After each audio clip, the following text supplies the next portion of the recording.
కేంద్రం చుట్టూ చంద్రబాబు చేతిలో ఉన్నందుకే రూల్స్ కు విరుద్ధంగా ప్రాజెక్టులు కడుతున్నారని విమర్శించారు మాజీ మంత్రి హరీష్ రావు.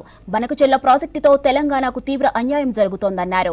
పోలవరం ప్రాజెక్టుకు జాతీయ హోదా ఇచ్చి పాలమూరు రంగారెడ్డి సీతారామ ప్రాజెక్టులకు జాతీయ హోదా ఎందుకు ఇవ్వరని ప్రశ్నించారు. ఇక తెలంగాణకు అన్యాయం జరుగుతుంటే కిషన్ రెడ్డి, బండి సంజయ్ ఏం చేస్తున్నారని నిలదీశారు హరీష్ రావు. గోదావరి బంకచెర్ల ప్రాజెక్టు ఏదైతే ఆంధ్రప్రదేశ్ ప్రభుత్వం తలపెట్టిందో ఈ ప్రాజెక్టు నిర్మాణం వల్ల తెలంగాణకు తీవ్రమైన నష్టం జరగబోతా ఉంది. పైకి ఏం మాట్లాడుతున్నారు? ఏముంది, ఏదో సముద్రంలో కలిసే నీళ్లు తీసుకుపోతే తప్పేంది అని మాట్లాడుతూ ఉన్నారు.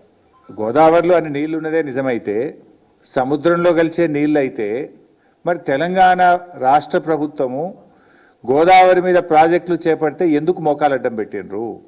తెలంగాణ ప్రభుత్వం చేపట్టిన ప్రాజెక్టులను రద్దు చేయాలని, అనుమతులు ఇవ్వొద్దని ఆ రోజు కేంద్ర ప్రభుత్వానికి లేఖల మీద లేఖలు ఎందుకు రాసిండ్రు?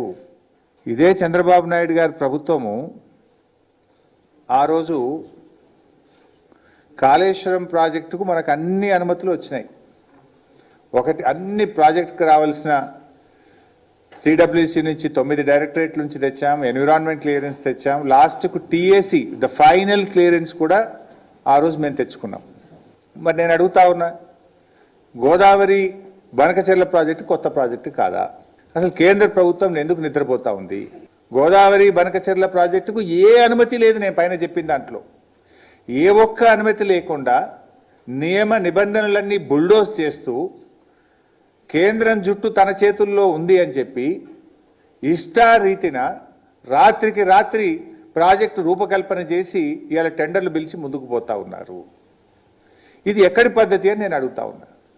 అంటే మేము కాళేశ్వరం కడతానో, భక్తరామదాస్ కడతానో, మేము పాలమూరు కడతానో, దిండి కడతానో ఆ రోజు కేంద్ర ప్రభుత్వానికి లేఖలు రాస్తారు, సిడబ్ల్యూసీకి లేఖలు రాస్తారు, గ్రీన్ ట్రిబ్యునల్లో కేసు వేస్తారు, హైకోర్టులో కేసు వేస్తారు, సుప్రీంకోర్టులో కేసులు వేసి మోకాలడ్డం పెట్టే ప్రయత్నం చేస్తారు.